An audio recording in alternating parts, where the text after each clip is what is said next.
Hello, my name is Susanna Piaja. I'm currently a student here at LeTourneau, and this is an overview video for a recent research paper we did here in health psychology. So my paper was on stress in college students, particularly looking at the causes, culminations, or effects of stress, and kind of ways to cope with the stress that we experience in our lives as students. And the reason why I kind of chose this topic is I'm currently the women's assistant soccer coach here at LeTourneau, and I've seen firsthand how stress has affected many of my players' lives in many different facets. So I kind of wanted to dive in deeper to see how stress has a very holistic effect on our bodies, our minds, and our emotions, and kind of looking at ways when we are affected by stress and just seeing the results of stress in our life. How can we properly overcome and cope with stress that we deal with our life? So first of all, I think it's really important to just kind of think of what is stress? What is stress in our life? And stress is the way people handle or view challenging, difficult, or threatening situations. So stress can be anything from a kind of life-altering, life-changing one-time event, something big that happens in our life, but also stress can be something that's more like a daily task that we experience in and day out. So looking at the life of a college student, there are many different stressful situations and many different stressors that students experience on a daily basis. And also there are many just big life altering events that happen too. So just kind of looking, what are those causes of stress in students? So first of all, it's important to look at change. Whether a student is moving far away from home or a student is, staying at home but taking new college classes, change in the college experience is very big. Actually, there is something called the social readjustment ranking scale, and they actually have done one specifically for undergrad students. So that scaling just shows how different life altering, life changing events can have a certain amount of stress or pressure on a person. So just the fact that they have a whole scale of ranking the different stressful events that a college student experiences, it just shows that stress is something that's very intermixed and intertwined with the college experience. And also it's important to look at the environment. Like I mentioned, students may be moving far away from home, or they might be living at home, but just the environment is so different. Not having classes 8 to 4 every day, but having an altered schedule. Also maybe being in a place where they don't know anyone. Just the whole change of moving and adjusting to a new living situation, that is definitely a stressor. Also, academically, classes may be more difficult. The classroom workload might also be harder. So just the stress of trying to adjust to a schedule of how to study for classes, how to perform well. And unfortunately, we live in a culture and a society that really promotes, being perfect.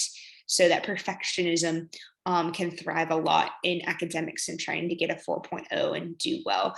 So academics has a very heavy weight of stress on an individual's life. Also, as mentioned, socially, having a new environment, you are around people that you don't know. So depending on person's personality, whether being extroverted or introverted, meeting new people, meeting new professors, that can be a very stressful event, and it can cause a lot of stress and a lot of anxiety in a lot of people. Also, college is very fast paced with all of those things mentioned before. It can create many different emotional highs and lows. So knowing that a student may experience one or all of these things, stress can start affecting who they are as a person and kind of trickle down to these effects. So physically, because of stress, a student might lack in getting quality rest. So sleep is definitely a thing that is affected by the stress amounts, up late studying or working on a research project. So they can start to get drained. Also, just different eating habits, whether eating in a cafeteria or having different eating patterns. Stress can cause students to eat more or eat less, causing weight gain, weight loss, and changes like that.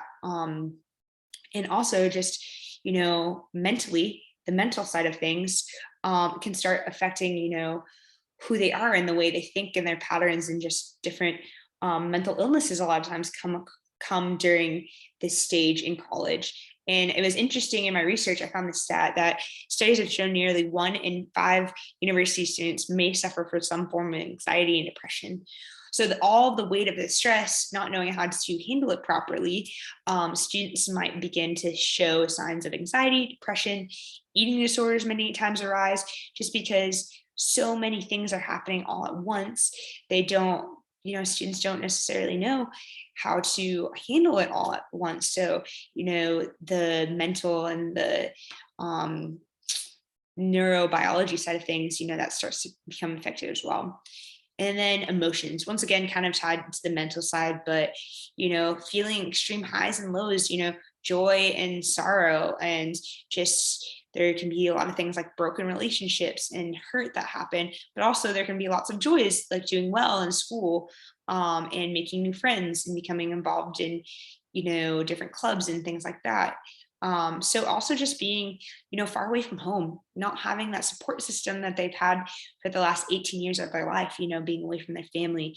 And going back to that scale of, stress, one of the things that was most highly ranked is, the worry of just losing a loved one or someone becoming really sick while they're far away at school. So just all these emotions are, kind of pent up in a college student.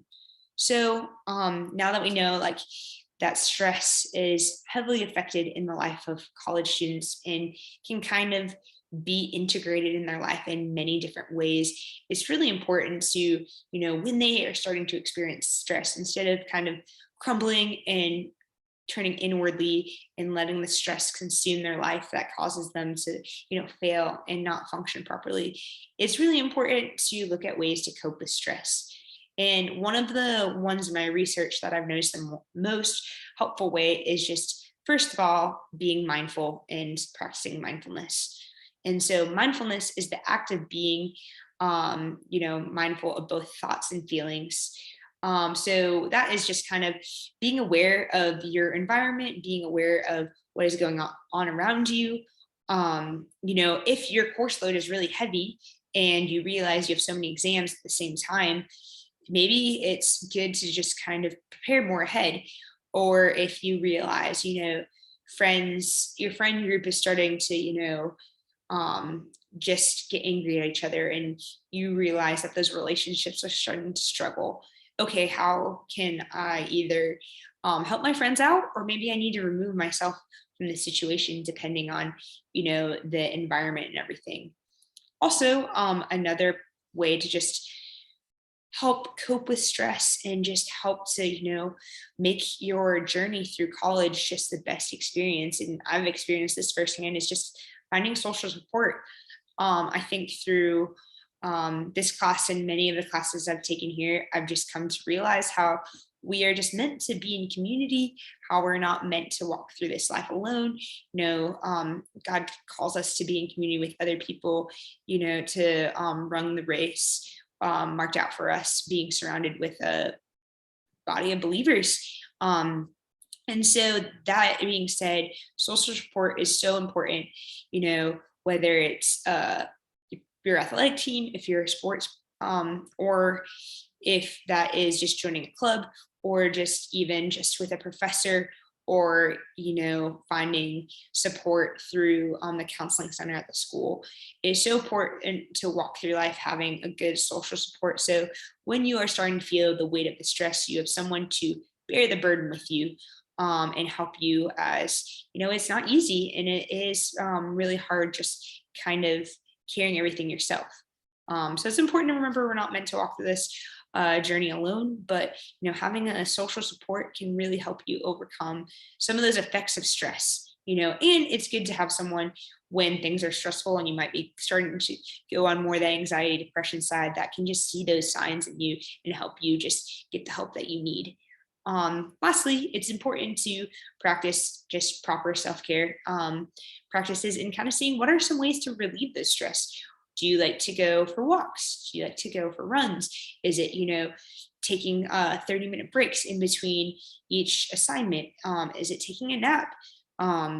Is it, that time that you do spend with your peers and just making sure you have intentional social time?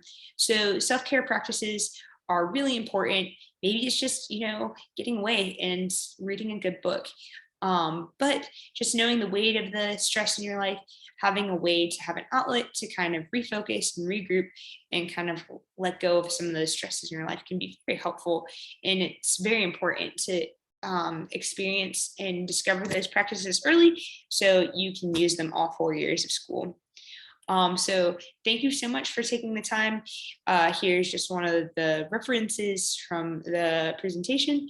So I hope as you just go through your own journey of, going through school, that you can help, show other people ways to just acknowledge stress, see kind of the effects of stress, and then also just ways to properly cope with stress. Thank you so much for watching.